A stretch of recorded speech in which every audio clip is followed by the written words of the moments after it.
ചക്കുപള്ള നിവാസികളുടെ ഏറെക്കാലത്തെ ആവശ്യമായ സ്റ്റേഡിയം നിർമ്മാണത്തിന് സംസ്ഥാന ബജറ്റിൽ തുക വകയിരുത്തിയത് കായിക മേഖലയ്ക്ക് പ്രതീക്ഷ നൽകുന്നു. ചക്കുപള്ളം ട്രൈബൽ സ്കൂൾ ഗ്രൗണ്ടിൽ ആധുനിക സ്റ്റേഡിയം നിർമ്മാണത്തിനായി 5 കോടി രൂപയാണ് ബജറ്റിൽ അനുവദിച്ചത്. സ്റ്റേഡിയം നിർമ്മാണത്തിൽ കാലതാമസം ഉണ്ടാകാതിരിക്കുന്നതിന് ആവശ്യമായ ഇടപെടലുകൾ നടത്തുമെന്ന് ഇടുക്കി ജില്ലാ പഞ്ചായത്തും ഉറപ്പു നൽകുന്നു. ഇടുക്കി ജില്ലയിലെ സർക്കാർ വിദ്യാലയങ്ങളിൽ ഏറ്റവും കൂടുതൽ ഭൂവിസ്തൃതി ഉള്ളത് ചക്കുപള്ളം ഗവൺമെന്റ് ട്രൈബൽ സ്കൂളിലാണ്. 13 ഏക്കറോളം സ്ഥലമാണ് സ്കൂളിനോട് അനുബന്ധിച്ച് ഉള്ളത്. സ്കൂളിന്റെ വിശാലമായ ഗ്രൗണ്ട് ആധുനിക സൗകര്യങ്ങളോട് കൂടിയ സ്റ്റേഡിയമാക്കി മാറ്റുന്നതിന് സംസ്ഥാന ബജറ്റിൽ 5 കോടി രൂപയാണ് വകയിരുത്തിയിട്ടുള്ളത്. കായിക പരിശീലനത്തിന് സൗകര്യമില്ലാത്ത ചക്കുപള്ളം മേഖലയിലെ യുവജനങ്ങളുടെ നിരന്തര ആവശ്യത്തിനാണ് ഇതോടെ ചിറകമുളച്ചിരിക്കുന്നത്. പുതിയ സ്റ്റേഡിയം നിലവിൽ വരുന്നത് ജില്ലയുടെ തന്നെ കായികപരമായ വളർച്ചയ്ക്ക് ഏറെ പ്രതീക്ഷ പകരുന്നതാണെന്ന് ജില്ലാ പഞ്ചായത്ത് പ്രസിഡന്റ് രാരിച്ചൻ നേർണാക്കുന്നേൽ പറഞ്ഞു. സ്റ്റേഡിയത്തിന്റെ നിർമ്മാണ പ്രവർത്തനങ്ങൾ കാലതാമസമില്ലാതെ ആരംഭിക്കുന്നതിനാവശ്യമായ ഇടപെടലുകൾ ജില്ലാ പഞ്ചായത്തിന്റെ ഭാഗത്തു നിന്നും ഉണ്ടാകുമെന്നും അദ്ദേഹം അറിയിച്ചു.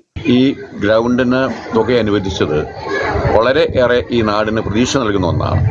നമുക്കറിയാം, ഈ മേഖലയിലെ നമ്മുടെ ഗവൺമെൻറ് ഹൈസ്കൂളുകളിൽ ഏറ്റവും കൂടുതൽ സ്ഥലമുള്ള ഒരു ഗവൺമെൻറ് ഹൈസ്കൂളാണ്, ട്രൈബൽ സ്കൂളാണ് ഈ ചക്കുപള്ളം ട്രൈബൽ സ്കൂൾ. ഇപ്പോൾ സ്പോർട്സ് രംഗത്ത് അതുപോലെ തന്നെ മറ്റ് കായിക രംഗത്തുമൊക്കെ ഒത്തിരിയേറെ വ്യക്തിത്വങ്ങളെ വളർത്തിയെടുക്കുവാൻ ഇത് വളരെ പ്രയോജനപ്രദമായ ഒരു കാര്യമാണ്. ഇതിന് ശ്രമിച്ച, അതിനെ ബഡ്ജറ്റ് വകവയ്ക്കാൻ ശ്രമിച്ച പ്രത്യേകിച്ച് ഞങ്ങളുടെ പ്രിയപ്പെട്ട MLA ശ്രീ വാഴു സോമനോട് പ്രത്യേകം ഞങ്ങൾ കടപ്പെട്ടിരിക്കുന്നു. അതിലുപരി നമുക്കറിയാം, ഇത് നമ്മുടെ ജില്ലാ പഞ്ചായത്തിന് കീഴിലുള്ള ഒരു വിദ്യാലയമാണ്. അപ്പോൾ ഈ വിദ്യാലയത്തിൻ്റെ സമഗ്ര പുരോഗതിക്ക് വേണ്ടി ഈ ഗ്രൗണ്ടിൻ്റെ നിർമ്മാണം എത്രയും വേഗം പൂർത്തീകരിക്കാൻ എല്ലാവിധ സഹായ സഹകരണങ്ങൾ ചെയ്തുകൊണ്ട് ജില്ലാ പഞ്ചായത്തിൻ്റെ മുൻപന്തി നിൽക്കുമെന്ന് കൂടി കാട്ടി. നിലവിൽ ചക്കുപള്ളം മേഖലയിലെ യുവജനങ്ങൾ കായിക പരിശീലനത്തിനായി സ്കൂൾ ഗ്രൗണ്ട് ഉപയോഗിക്കുന്നുണ്ട്.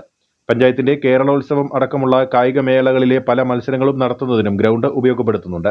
സ്റ്റേഡിയമായി ഉയർത്തപ്പെടുന്നതോടെ ജില്ലാ സംസ്ഥാനതല മത്സരങ്ങൾ ഇവിടെ സംഘടിപ്പിക്കുന്നതിനും വിവിധ ഇനങ്ങളിലുള്ള കായിക പരിശീലനം നടത്തുന്നതിന് യുവജനങ്ങൾക്ക് കൂടുതൽ അവസരം ലഭിക്കുകയും ചെയ്യും. സ്റ്റേഡിയത്തിന്റെ നിർമ്മാണം ഉടൻ തന്നെ ആരംഭിക്കുകയും സമയബന്ധിതമായി പൂർത്തീകരിച്ച് നാടിന് സമർപ്പിക്കുകയും ചെയ്യുമെന്ന പ്രതീക്ഷയിലാണ് നാട്ടുകാർ. News bureau, Anakkara.